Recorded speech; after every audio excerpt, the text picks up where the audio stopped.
Fala pessoal, Engenheiro Luiz aqui, seja muito bem-vindo a mais um vídeo nesse canal.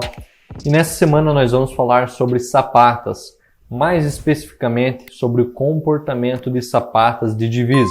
E antes de nós iniciarmos, nós precisamos entender quais são os tipos de sapata, como que elas funcionam, para aí sim nós entrarmos no assunto de sapatas de divisa com vigas de equilíbrio e o seu funcionamento também. Vou mostrar para vocês também o comportamento em relação dentro do software, o comportamento de uma estrutura com viga de equilíbrio, sem viga de equilíbrio, como que tudo funciona, quais são os esforços e como que essa estrutura se comporta. Então vamos lá. Basicamente, sapata. O que é uma sapata? Sapata é um elemento de fundação onde ela recebe as cargas axiais que vêm provenientes dos pilares e distribui essa carga para o solo. Ou seja, é o elemento que vai distribuir as cargas da edificação para o solo resistente. E quais são os tipos de sapatas que nós temos aí dentro da engenharia estrutural? Há diversos tipos, tá? Entre elas a mais comum é a sapata isolada.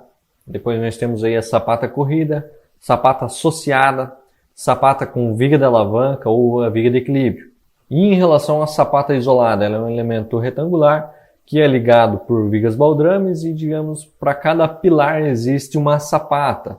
Ela tem seus tamanhos variados, porque depende muito da carga, depende muito da tensão admissível do solo, que é o que vai definir o tamanho dessa sapata, mas da forma retangular é a forma mais comum que nós utilizamos hoje aí nas nossas residências. E em relação aos critérios para a escolha da fundação superficial, para a escolha dessa sapata, se você vai utilizar sapata ou não na sua edificação, um exemplo em relação à carga, até 40 toneladas forças, nós precisamos aí ter um NSPT mínimo de 10 golpes nos últimos 30 centímetros do nosso SPT. De 40 a 100 toneladas força, nós precisamos aí de um NSPT mínimo de 15 golpes. E acima de 100 toneladas, um SPT mínimo de 20 golpes nos 30 centímetros finais da nossa camada resistente.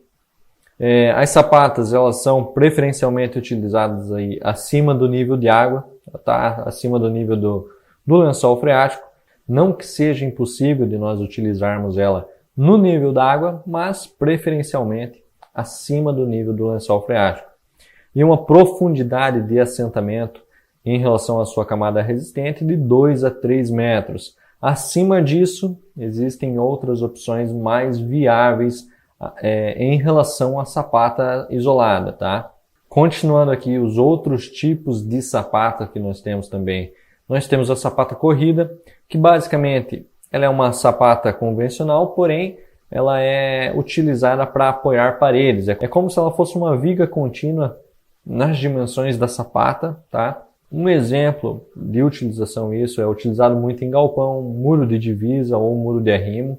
Parede de reservatório também é muito utilizado. Em relação a piscinas também é utilizado a sapata corrida, tá? Em relação aos critérios de utilização da sapata corrida, é os mesmos da sapata isolada em relação à camada resistente, e a tensão admissível, tá? E agora nós chegamos aqui na parte da sapata com viga de alavanca, sapata com viga de equilíbrio. E nessa etapa aqui nós precisamos entender como que funciona a sapata em si. Por exemplo, uma sapata isolada, se nós pegarmos a base dela aqui e o pilar com carga central nessa sapata, ou seja, a carga axial do pilar coincide com o centro geométrico da sapata.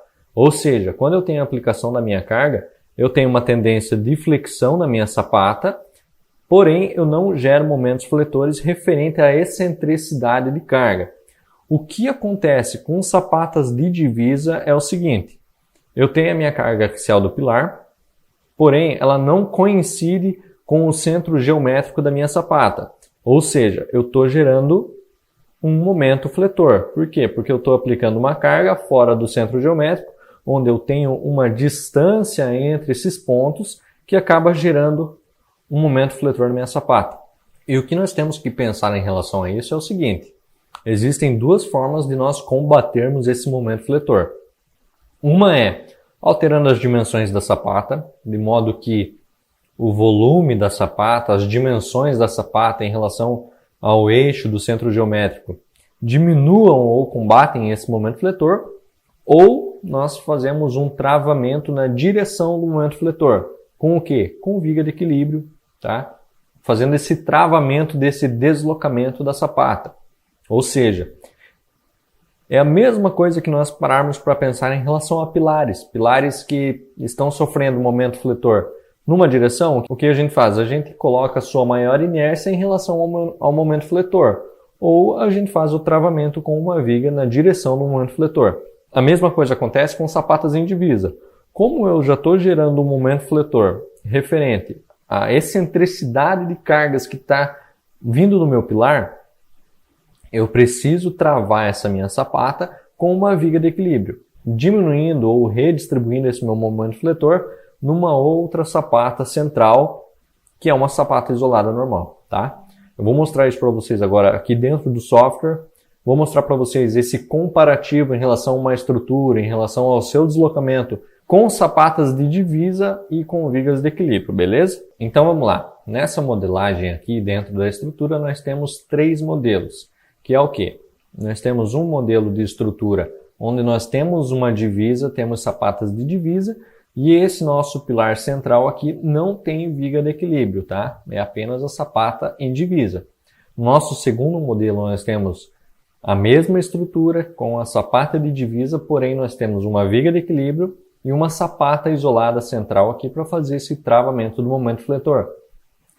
E na nossa terceira opção, nós temos uma estrutura da mesma forma que a primeira e a segunda, porém ela não é com sapatas de divisa, tá? Com sapatas isoladas aqui para cada pilar. Todos estão com carregamentos iguais. Nós temos aqui os 3 níveis, o térreo, a parte superior que é igual para todos e a parte da cobertura também que é igual para todos. Se nós analisarmos aqui o nosso modelo 3D, tá? A gente pode ver aqui nosso caso 1, sapata de divisa, sem viga de equilíbrio. Caso 2, sapata de divisa com viga de equilíbrio. E o nosso caso 3, com sapatas isoladas que não são em divisa, tá? As dimensões de pilares, dimensões de viga, são as mesmas para todos, tá? Em alguns casos aqui não houve o dimensionamento das vigas ou de alguns pilares pelo fato do deslocamento, pelo fato dos momentos fletores estarem atuando e que não foram resolvidos, tá? Mas para que fique de uma maneira correta de nós analisarmos aqui em relação às 3 estruturas, eu não fiz o dimensionamento. Eu só estou analisando o pórtico em relação ao seu deslocamento, em relação ao seu comportamento, beleza?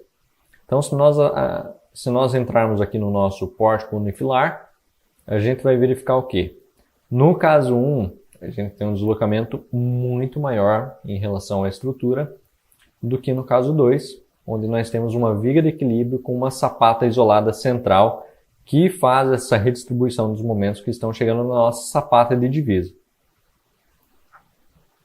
Tá? Então, se nós analisarmos isso aqui, se nós pararmos para pensar aqui um galpão ou até mesmo uma residência onde nós temos pilares isolados, que nós não podemos travar, digamos, no segundo, lá na cobertura, mas nós estamos na divisa, nós precisamos fazer esse travamento com viga de equilíbrio em relação à sapata, tá? Vamos verificar aqui no 3D novamente. A gente tem a nossa sapata de divisa aqui sem viga de equilíbrio, e no caso 2 nós temos a sapata de divisa com viga de equilíbrio. E se nós analisar no pórtico unifilar, a gente percebe que no caso 1 a gente tem um deslocamento muito grande em relação ao nosso caso 2. Tá?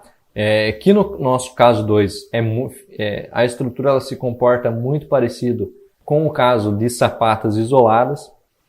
E esse comportamento também ele é muito parecido com muros de arrimo, tá? Com muros de contenção, onde nós temos que fazer muros em divisa e nós temos que fazer esse travamento com a parte interna do nosso terreno para que não tenha esse deslocamento. Imaginem que em muros é muito pior porque nós temos o empuxo do solo também atuando diretamente nesses pilares e nessas vigas. Mas o que nós temos que tirar de conclusão é o seguinte: para cada caso vai ser um tipo de análise. Existem situações em que sapatas de divisa não vai ser o viável Em relação às cargas, talvez seja nós fazermos uma viga de equilíbrio com uma sapata recuada para dentro do terreno, onde nasce um pilar da extremidade dessa viga, como vocês conseguem ver aí na imagem.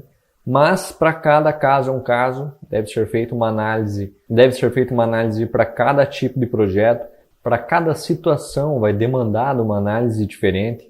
A ideia desse vídeo é que vocês entendam esse comportamento, entendam como que funcionam os esforços, como que é feita essa redistribuição de deslocamentos, para que você consiga aplicar nos seus projetos. E o fato é que em sapatas de divisa, com vigas de equilíbrio, com esse travamento é a melhor opção. Neste caso, tá? O que nós temos que entender é que uma estrutura ela se deforma, uma estrutura ela gera momentos fletores, e o simples fato de uma excentricidade de carga faz com que lá no topo tenha uma deformação muito maior do que a gente espera, mas nós precisamos entender como que tudo isso funciona para quê? Para que nós possamos resolver esses problemas com economia, com segurança e da melhor forma possível, tá? Eu espero que você tenha gostado desse vídeo. Se você ainda não participa do nosso grupo no Telegram, tem um convite aqui embaixo. Me acompanhe também nas redes sociais, tá? Se inscreva nesse canal, deixe seu like, que é muito importante para que nós continuemos aí a gerar conteúdo. Um grande abraço e até mais!